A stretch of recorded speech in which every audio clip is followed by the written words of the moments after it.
My name is Frederick Kennison, as you see on your screen there. I've been with Axiom for about almost 25 years now, and I'm going to give you a overview of Axiom products that you have. And in speaking with Rebecca Arsham, the idea is that you keep notes on tools that you want to see more in-depth training on later, and then that'll be arranged, I guess, with a survey and stuff that Rebecca is getting out to see which tools that you guys want more in-depth training on later, and we'll set up later sessions for such things. So here we go. I'm going to concentrate on this in the first part of it on the main, more popular tools, and then I'll at least cover every other tool that we have in our MicroStation Productivity Toolkit, which is the main package of tools we have, at least describing them and opening their interface so you can see them. So here we go. The first tool I'm going to go over is Microsoft Office Importer. And when you install one or more Axiom products, you'll get an Axiom menu selection here off your main MicroStation menu. The first section is our MicroStation Productivity Toolkit for V8. And then we have other products in the other products area. And here is Microsoft Office Importer on this menu. When you click it, it opens this toolbar that I'm pulling around here. And this tool helps you import Word and Excel information into MicroStation with very exact formatting. I've got a spreadsheet open here, and this is a civil engineering oriented spreadsheet. It's got information showing a roadway, State Road 303, station and offset from and to points, and then data about different concrete elements in each section of the roadway. So I'm going to highlight what I want, do a copy, go back to MicroStation, and then with a click of the first button on the toolbar, paste, it'll analyze the data from Excel, and it turns it into MicroStation elements. That would be text and lines in this case. And then with the click of a mouse, the data is pasted, and then when I zoom in, you'll notice the formatting. Now, this is designed with the default settings give you almost an exact match. It's like 99.99% accurate. And it is a reflection of the data that's in the Excel file in this case. Now, you'll notice that the border lines in the top header area, where my mouse is going over, are thicker than the border lines in the data area here, down below. And when I go back to my spreadsheet, you'll notice that, yes, this is a representation of what's going on in the spreadsheet. You'll see that the header rows have thicker border lines than the data area has. Now, that's the basic operation. You copy what you want, you paste it in. Now, I can also do things like this. The next button, or the third button here on the toolbar, is Edit. When I click that, if I've just got one Microsoft Office Importer paste in the active file, it'll find the source file, and then it'll highlight the exact pasted area. So that way I don't have to zoom in and out trying to find the exact pasted area or do finds or that sort of thing. So I'll just do that. You see there. And now from here I could make changes if I need to. So I'll grab the header area first, and I'll make an obvious change, like I'll change the color of the text. And then in this cell here on the left, I'll make a change to the text that's also obvious, like 999. Then I'll save the file because the program deals with the file as it's written to disk. And when I go back, I'll click the fourth button, which is Manage. And now I'll click the Update button there. This will cause the program to go out to the source file, look at it, check the exact pasted area for this paste, and if it detects changes, it'll update the paste in MicroStation.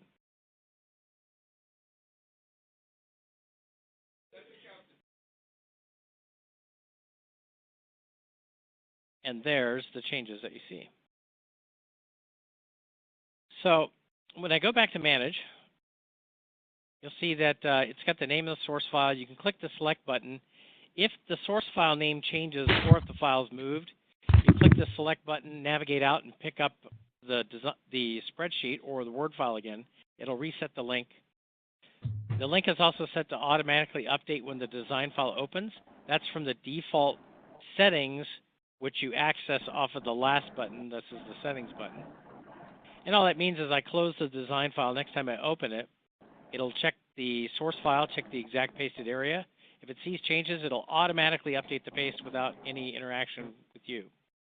You can modify that behavior in the settings, and that's something that if I have time, I'll show you in a little bit. But you can allow it to check and then prompt you if you want it to update the paste or not. Or you can just set it to manually update, or you can then use the Manage dialog box update button like you see here, like I did earlier.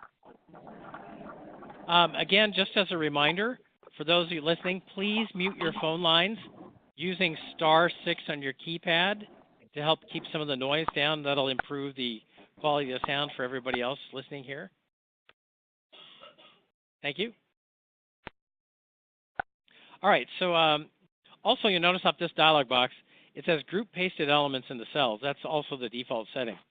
And that's convenient because when you do a paste, if you then need to precisely place it or place it more exactly where you want it, you can just grab it all as one entity and move it to where you need it. If you don't paste it in that way, it's just like you drop status on this cell and you could move the individual elements around. And in that state, if you go back to Manage here, if you don't have group pasted elements into cells on, then if you want to move, rotate, or manipulate a paste as a whole, that the data is pasted as a graphic group, so you just want to make sure in your locks that you have graphic group lock turned on if you do that sort of thing and you don't have the paste grouped as a cell. Now, also off the Manage dialog box, there's a symbology.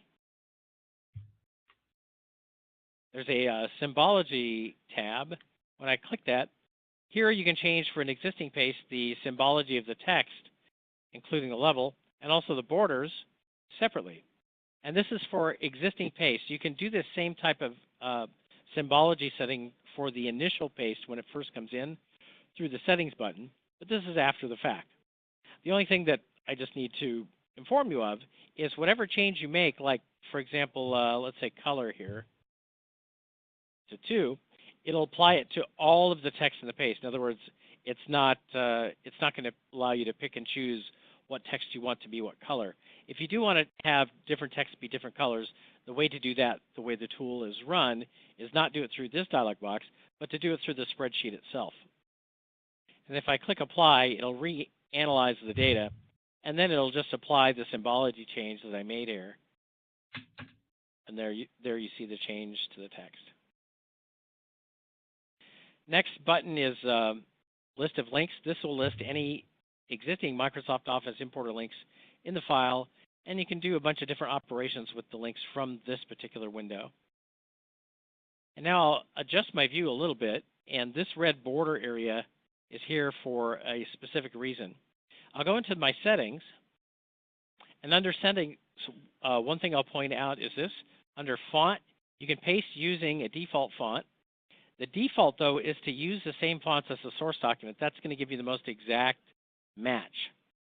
But using a default font is something you'll probably need to do often, at least most of our clients do, because they have certain requirements for different fonts to be used in the documents for the work that they do for their clients. And any MicroStation font, any TrueType font, and if you have AutoCAD installed, any shape font is also available for you to paste with. And while I'm on that subject, I'm going to show you this. I'm going to use the engineering font here to paste with. Click OK. And I'll zoom back in so you can see the formatting of that paste a little bit. Let me adjust that a bit. And now I'm going to do a new paste, but this time using the default font. And the reason I'm doing this is to show you what something that you might run into, and it would be a font mapping issue. That's where the font you're pasting with is different enough from the font that's in Excel or Word to where it could cause things like text to crowd border lines, like you see in this area here, or and sometimes it'll crowd the row height, and in some cases even overwrite both the columns and the rows as well. So there's a couple ways you can mitigate a font mapping issue, and that's this. In Word or Excel, choose a font that matches as closely as you can eyeball it, the font that you're pasting with in MicroStation. If you're pasting with a MicroStation font or AutoCAD font, but you're using a TrueType font, obviously, in Excel or Word, you're never going to get an exact match, but you can get pretty close by eyeballing it. But you still might have differences in text height and width even doing that. One of the other ways to mitigate that sort of thing is this.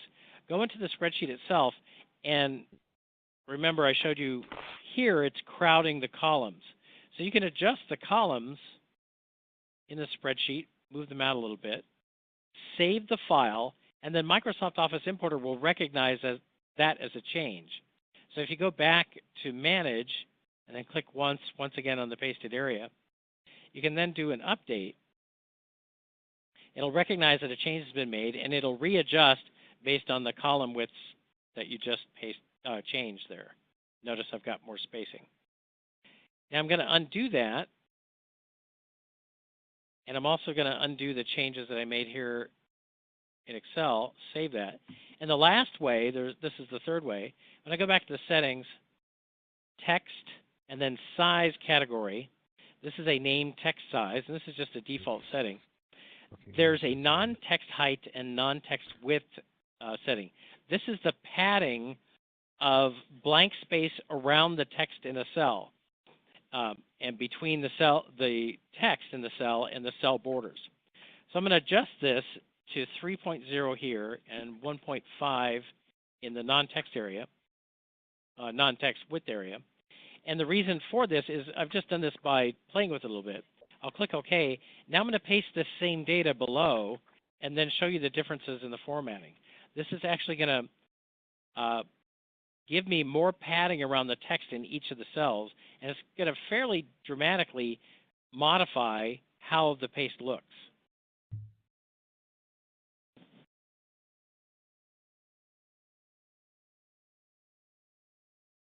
So then when I zoom down or scroll down, notice how much padding I have around each piece of text compared to what it looked like earlier. So that's the three different ways of managing a font mapping issue. And now, finally, we'll go back to this red border, and I'm going to reset my defaults real quick. Last thing I'm going to show you is splitting paste into columns. This works for both Word and Excel files. It's a bit more dramatic with Excel. So if you go to Settings, Pasting, Split Paste into Columns, then you get access to this Repeat XLS header of so many rows. So I'm going to say 5, just because I know that's how many rows of header information there are on the file. Again, as a reminder for those listening, if you do not have your phones muted, please do so using *6 on your keypad. That'll help keep some of the noise down and improve the sound quality overall for everyone. Now I'll click OK after I've got this set, and I'm going to go back to my spreadsheet. I'm going to select all of the spreadsheet because I'm going to paste all of it. And when I scroll down, you'll see this is about 4 or 5 pages of data. Then we'll do a copy. Go back, and let me adjust my view a little more. Now I'm going to paste that data. It's going to take longer to analyze it this time, turning it into MicroStation elements, just because there's more data. And then once it's done analyzing and converting the data, I'm going to click my mouse in the upper left corner of this border area, and then I'm going to pull down and to the right, and it will give me a representation of where the columns are going to fall. Excuse me, I'm getting some noise on the line. If you could please mute your phone, whomever that was, using *6 on your keypad, that would really help me out. Again, after the paste is analyzed, the first mouse click I'll make in the upper left. Second mouse click will be somewhere here on the right, and it'll give me a representation of where the columns are going to fall. And before I give it the second mouse click, I can adjust the height of the columns and how far apart they are spread by moving my mouse around. So here we go. I've got first mouse click.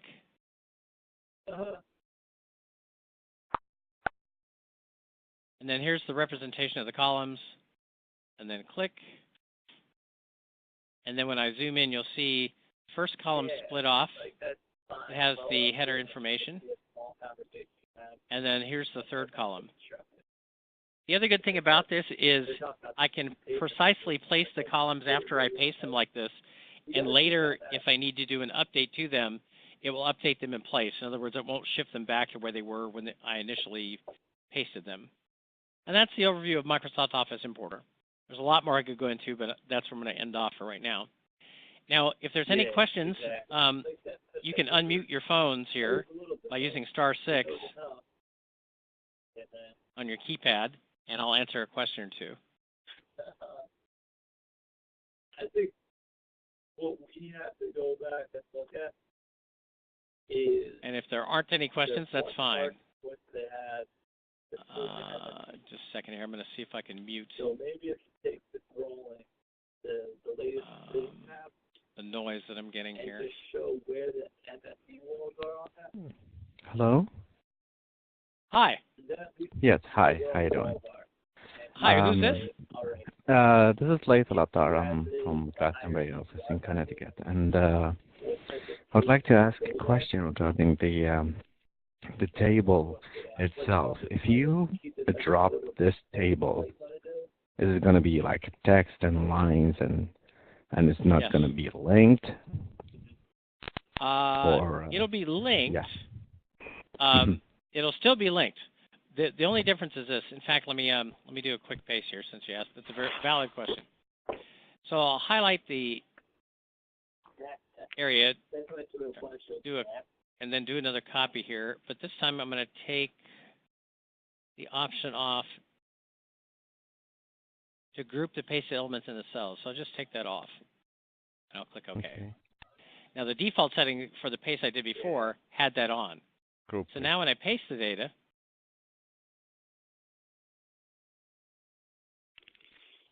yeah, exactly. That's what, like, maybe graphically, if we showed them, like, these are people. And zoom in, you'll see now it's the individual elements.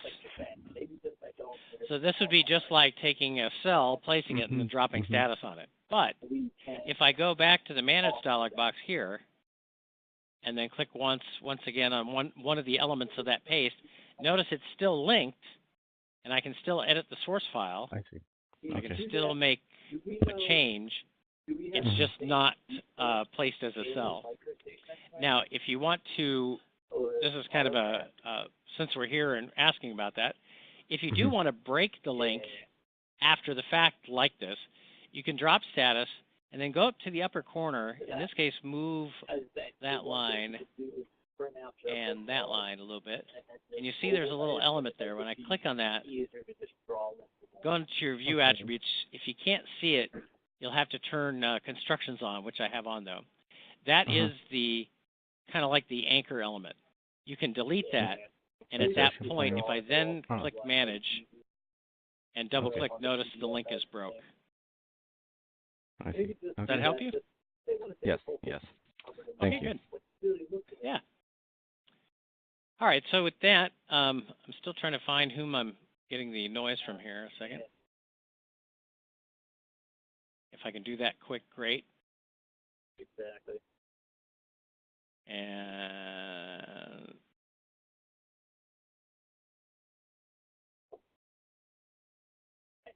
can't tell if, nope, that wasn't it either.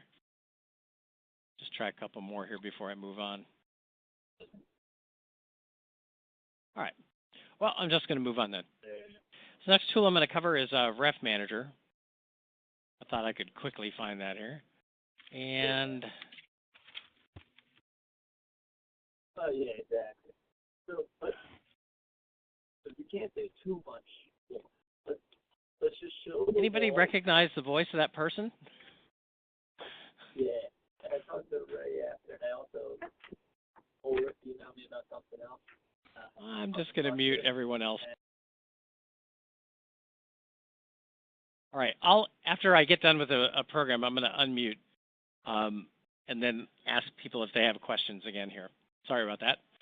So, all right, here we go. This is RefManager. Now, RefManager, when I go Axiom RefManager, what this tool is it gives you the ability to do reports on reference file attachments and also to make changes to them or manipulate them as attachments. Now, a reference file attachment is this.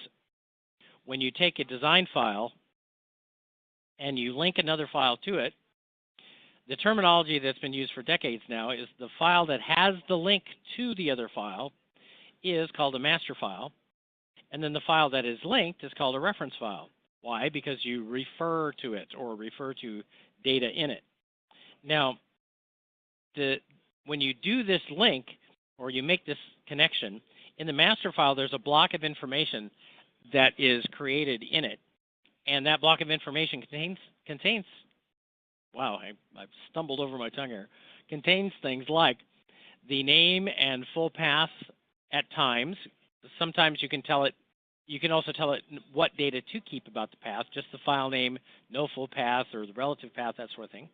And it also gives you data like, is the reference file scaled, rotated, what its level display settings, what its level symbology settings are, where its origin point is in comparison to the master file's origin point, that sort of thing. All of that data, that block of data, is called the reference file attachment. And RefManager, it gives you an insight or ability to look into, modify, get reports of data on those blocks of information, the reference file attachments. Now, when I click the action area, it's got 3 different reports. It has a reference file attachment report, a cross-reference report, and a missing reference file report. The way these are oriented is this. The reference file attachment report says, this is a master file, it has these models, and these models have these reference files attached to them. The cross-reference report kind of shifts that view, and it says, this file is used as a reference file off of this master file and off of these models in that master file. And then the missing report does just that. It says these references are missing. Now the upper area is anything to do with A, modifying the settings in reference file attachments, and then B, you can attach reference files in bulk. You just grab a set of files and say attach these to these files. You can clone or replace them, copy references from one master file to another, detach references in bulk, and also change the reference file order, the reference file slot order. Now, when I go into the reference file attachment report, it opens up the change report settings, and you'll notice under vector details and raster details, it gives you just the barest information. It says the full file path, logical name, description. That's for both vector and raster reference files. You can make the report more verbose by turning on all these other settings. And actually, I'd recommend that you do so before you do like bulk modification operations with the tool. And here's why. This tool is not a onesie twosie tool for operating with a couple of reference file attachments and changing their settings, that sort of thing.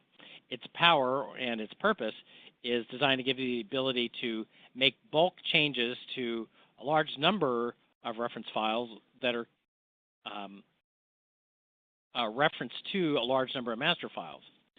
And that's where its power comes in. As a result, you will need to, depending on the operation you're trying to do, set filters for isolating only what reference file attachments you want to work with or get reports on, that sort of thing. And I'll show you that here in a moment. But in the meantime, if you're going to be doing bulk operations to modify data, it would be a good idea to turn on or do a full report by turning on all these settings and then running this report on all of the reference files that you're going to be processing, and all the master files and the references, I should say, that you're going to be processing later by doing changes to. Now, for the purposes of this demo, or this overview, I should say, here's donor.dgn. This is the active file. I'll just click Start, and I'm going to run a full report on it, and then show you the basic report format. It is a text format, and let me just knock the text size down a little bit.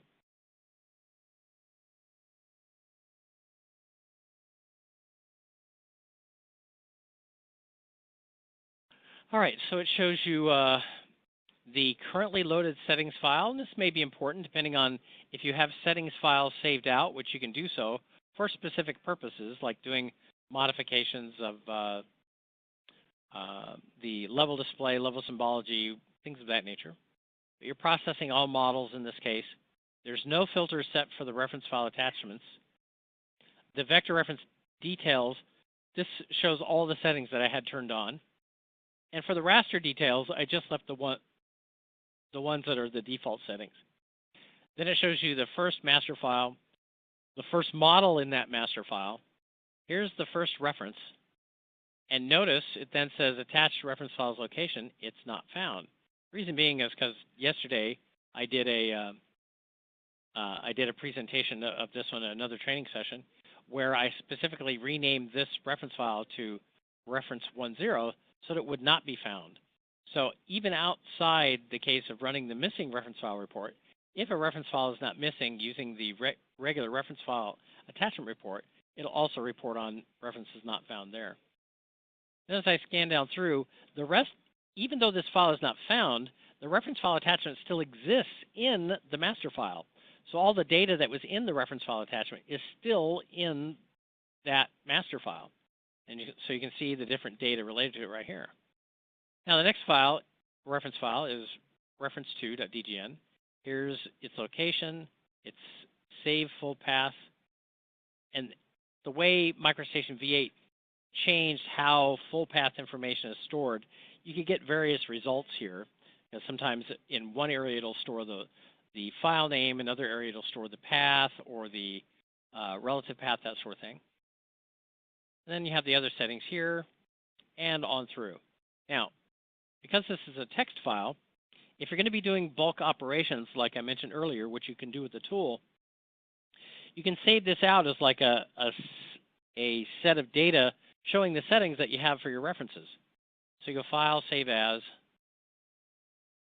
and let's say this is for a particular project, Project 84 Reference Settings. Now you can refer back to this if you need to. Now the reason I'm showing you this is this. Because you can do bulk modifications, each time a file is processed by RefManager when it's in relationship to making a change to a reference file attachment, it'll automatically create a backup of the file, of the master file that it's changing the reference file attachment data in. But if you make a mistake, simply because it's a batch processing tool, and if you miss one particular setting and it doesn't quite come out the way you want it, you can refer back to the report that I ran before to say what was the setting before I changed it, and the data is there if you ran the report beforehand. That's why I recommend you do that. And also because it's a bulk processing tool, if you're going to be making a bunch of changes to a bunch of reference file attachments, just like any bulk processing tool, it'd be a good idea to take a small subset of the data, set up your settings in the tool the way you want, do a couple of test runs on a small subset, and then when you're confident that you're getting the output you need, then run it on the full set of data.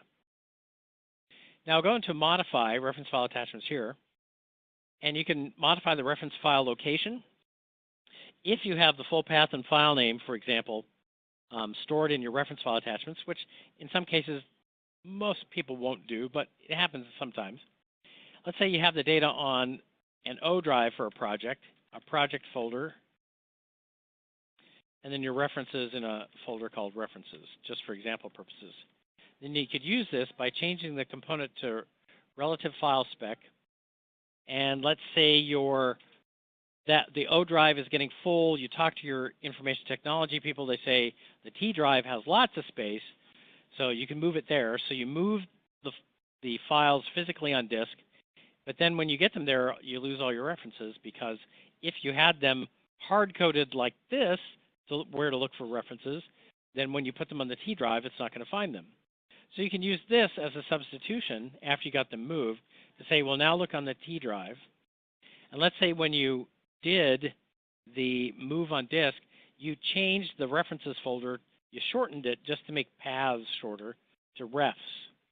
So in this case, it would just do a substitution. It would look for this in the reference file attachment path data, and it would change it to this. Very simple. And you have other project-wise oriented items that you can change, file names, Excel sheet names. This is for working with Microsoft Office Importer. And then you can change the level display, level symbology, view flags. And one thing I'll point out that's common to all of these different things that you can use to change your reference file attachments with is on level display, notice there's a match button. Almost all the categories in this area have that. When you click that, it allows you to go out and grab a master file that has a reference that contains the settings that, let's say, you want to apply to other reference files, in this case, like reference 3. And when you click that, it then populates this dialog box with the level display settings for that specific reference file. Then you click Close. You go back, you grab the master files that have the references that you want to change the level display of. You can further set for those master files model filters in those master files, so you can further isolate what references you want to process based on what models they're attached to. And you can use wildcards for the model name, description, and then the model type you can further filter by. And then lastly, for the attachments, let's say you don't want to modify the level display of all your attachments, but just some or some subset. You click Attachments, and from here you have 9 different categories to be able to specify what exact attachments you want to change the data, the level display data in this case.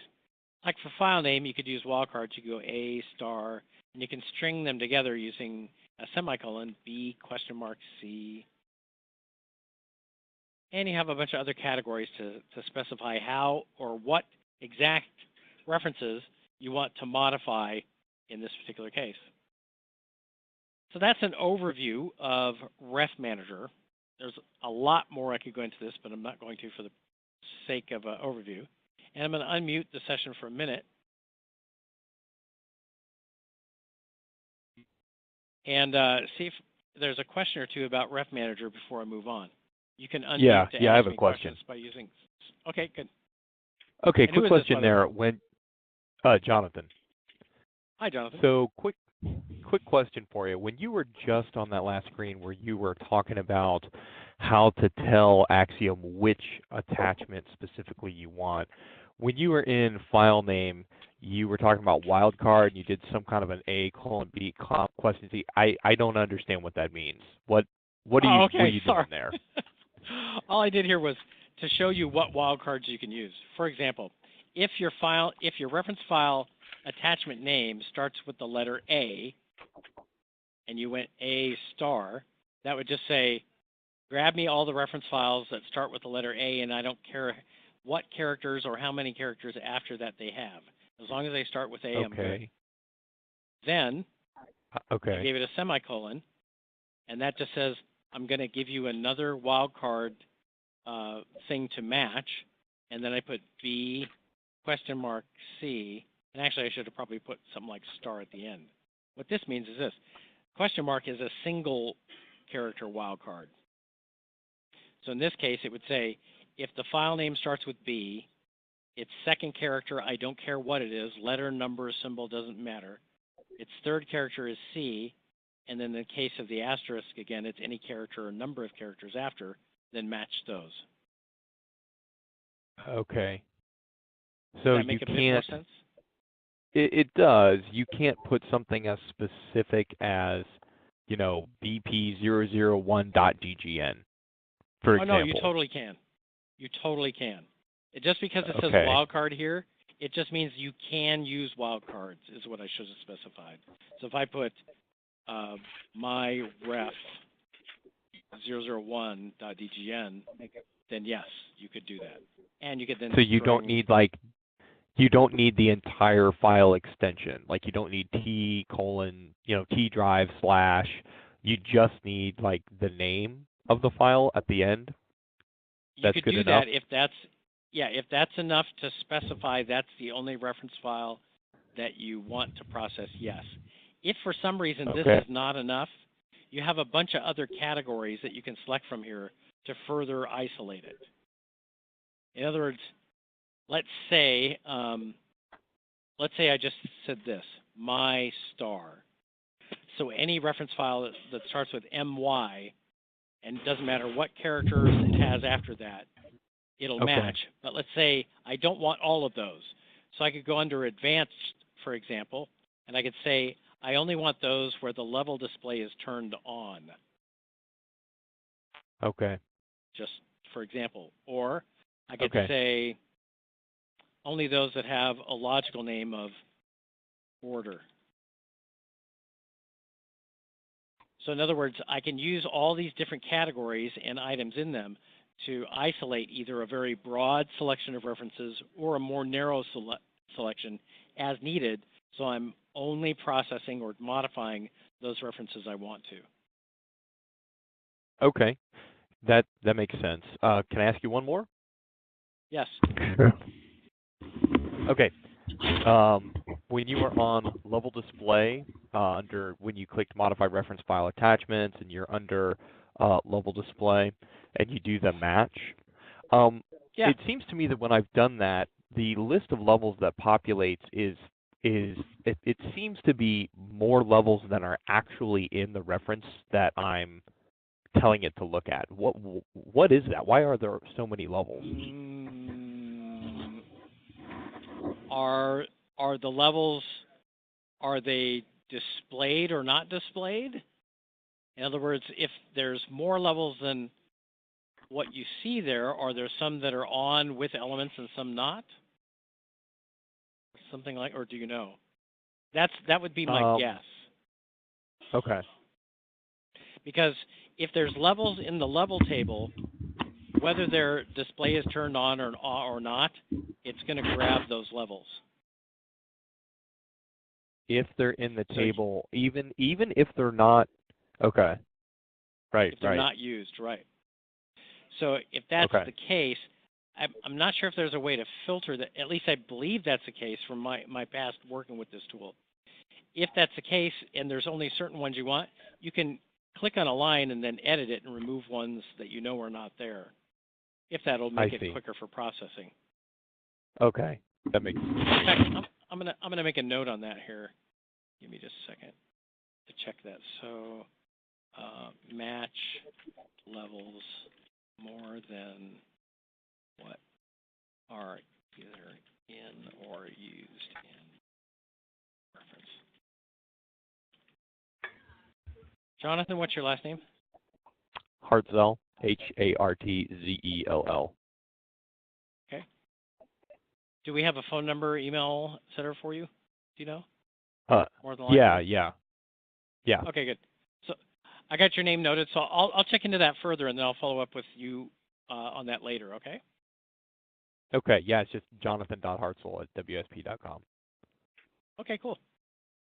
All right, so Thanks for your help. I've actually burned up, yeah, you're welcome. I've actually burned up more time than I expected here, so I'm going to have to kind of shift gears here and go more into less detail, more overview mode.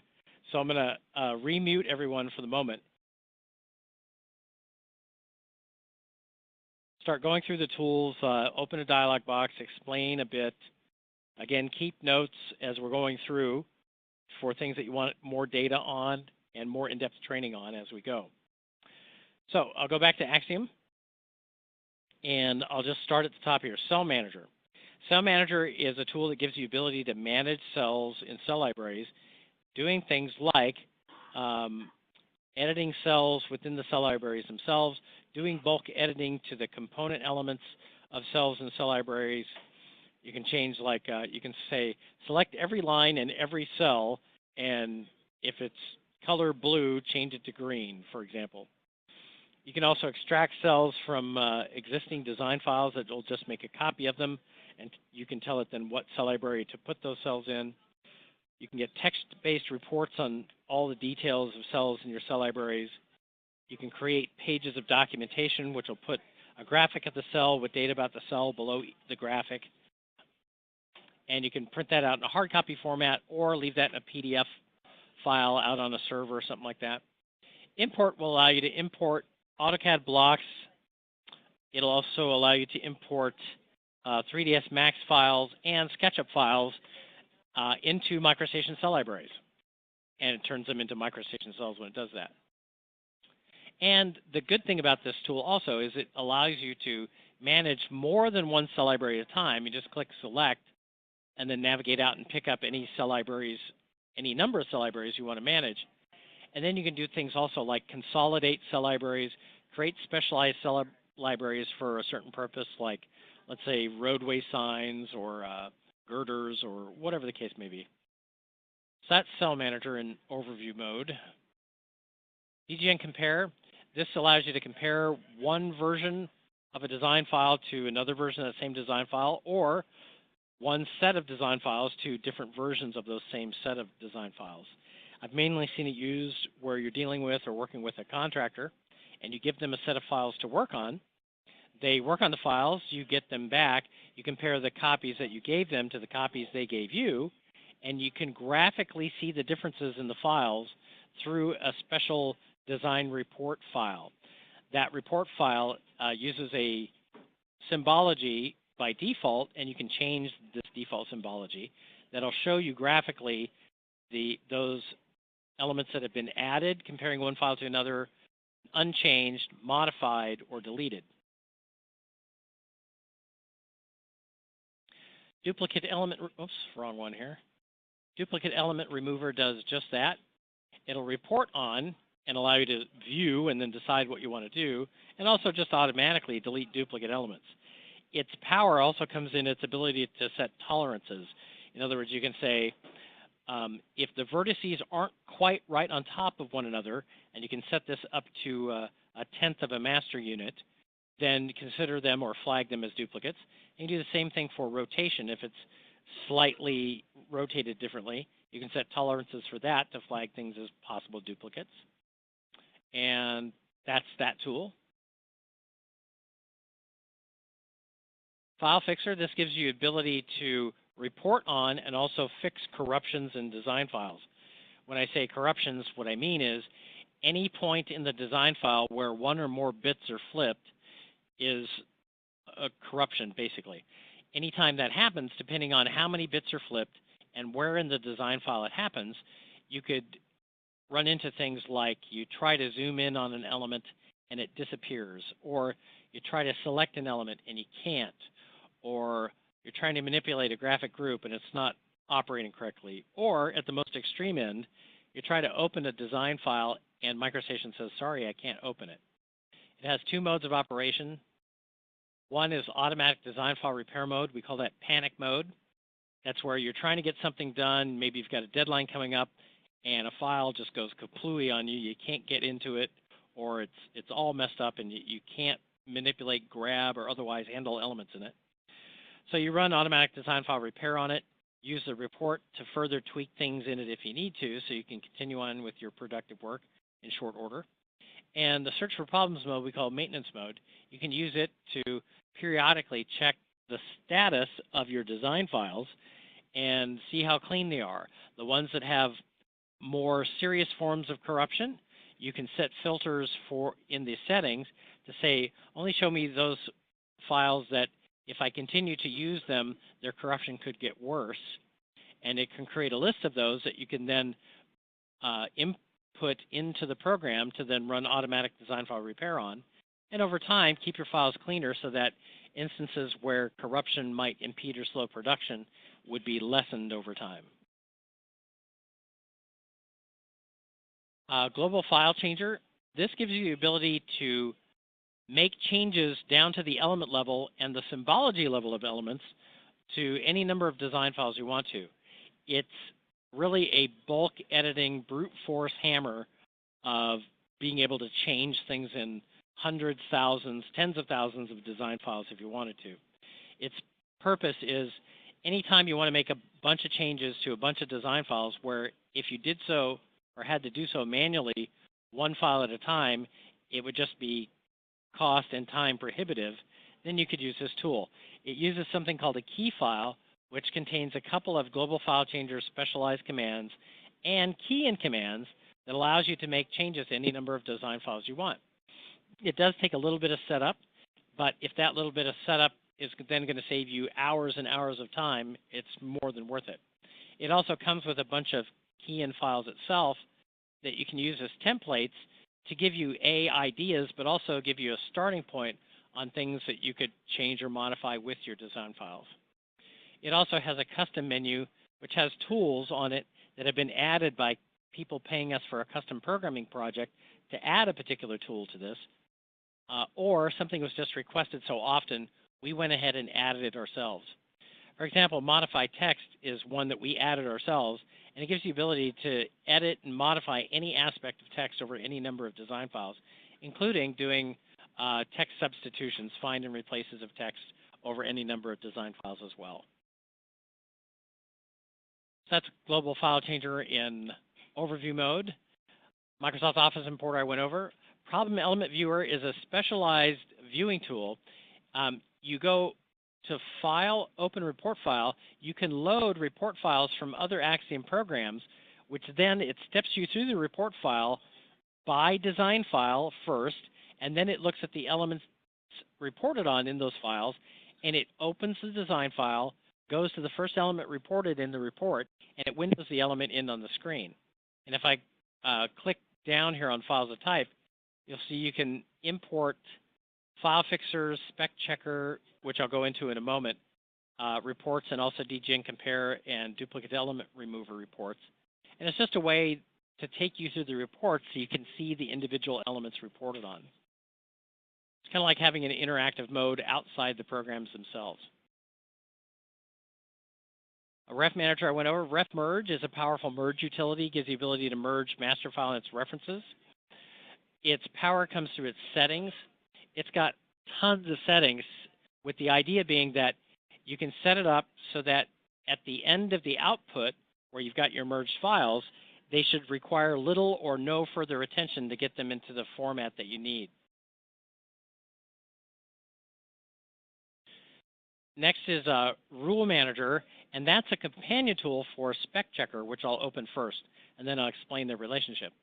So SpecChecker gives you the ability to run something called a rule file, which you set up or start with RefManager, and the rules will be things like accept this criteria, element type, color, weight, and style. And those rules will reflect whatever specifications you have for your drawings. You can also add specialized rules called reject rules, which says reject this criteria. In other words, if it matches this criteria, it's bad. But a reject rule also gives you the ability to add a message statement, and you can use different variables to pull data from elements that it reports on to make this message more valuable and more informative.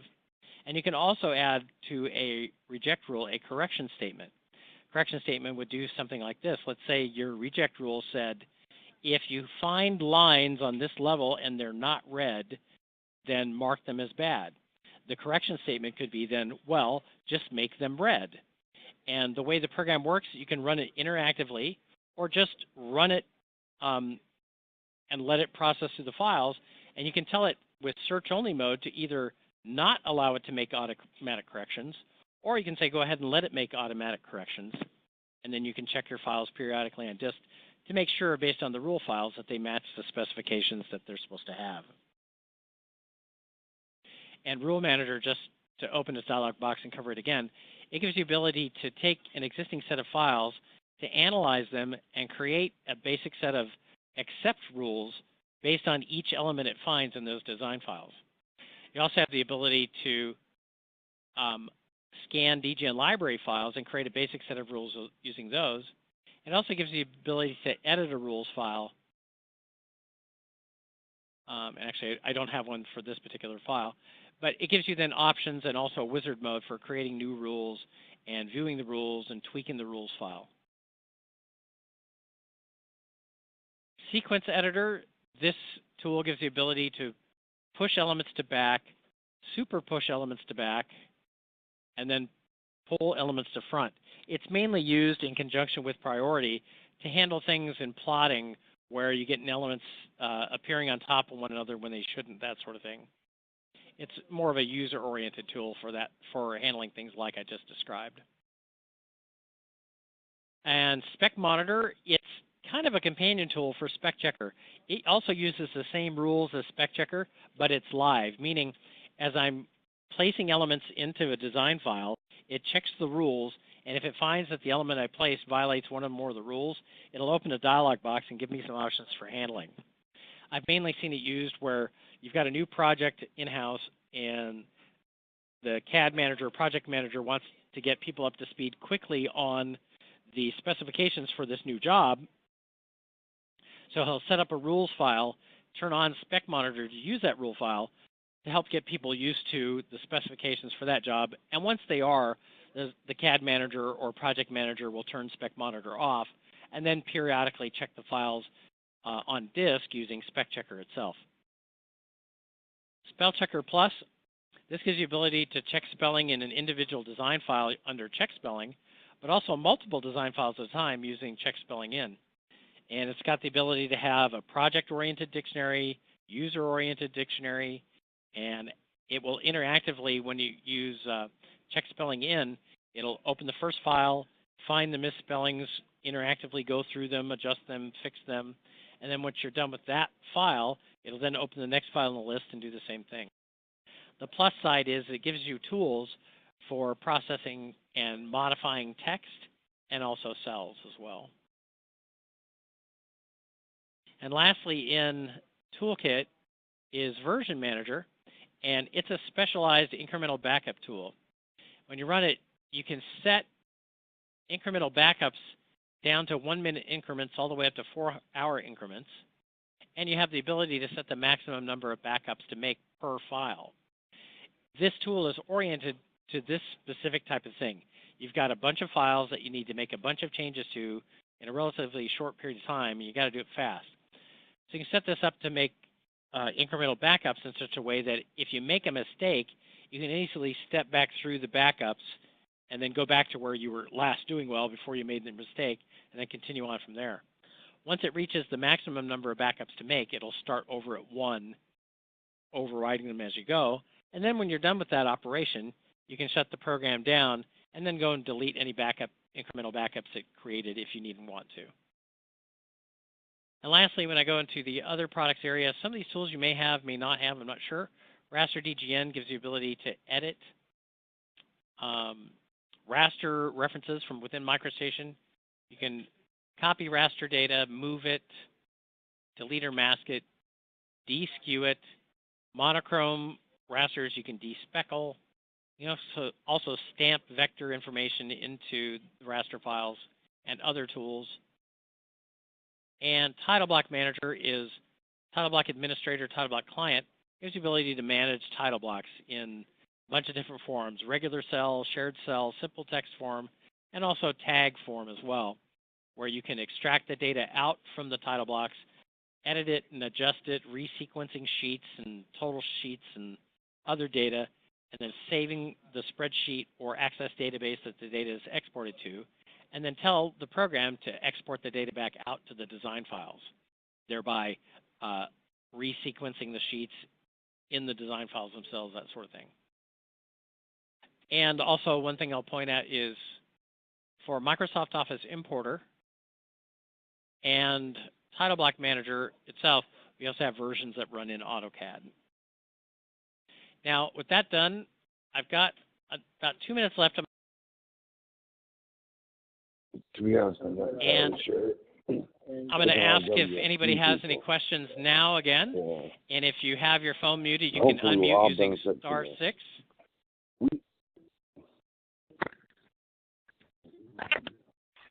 And again, see if anybody has any questions. You can unmute using *6.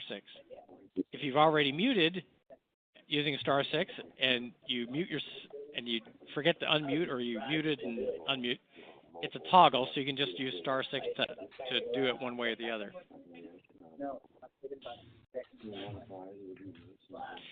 Are there any questions?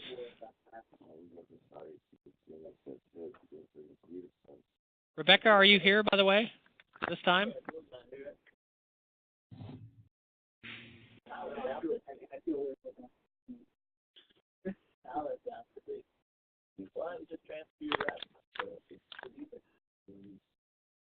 All right, so we've got a minute here. I'm going to go ahead and end off for now. Again, make any notes from what you recall about the tools I showed you if you need, so you can respond to surveys or other data you get from Rebecca Arsham on what tools you want to see more in-depth data and training on. And with that, I'm going to end off on the presentation for now. thank you guys for attending. You've been a very good audience. And Jonathan, I'll get back with you on the RefManager question that you had here a little later. Yeah. With that, I'll let everybody go. Thank you very much for your time.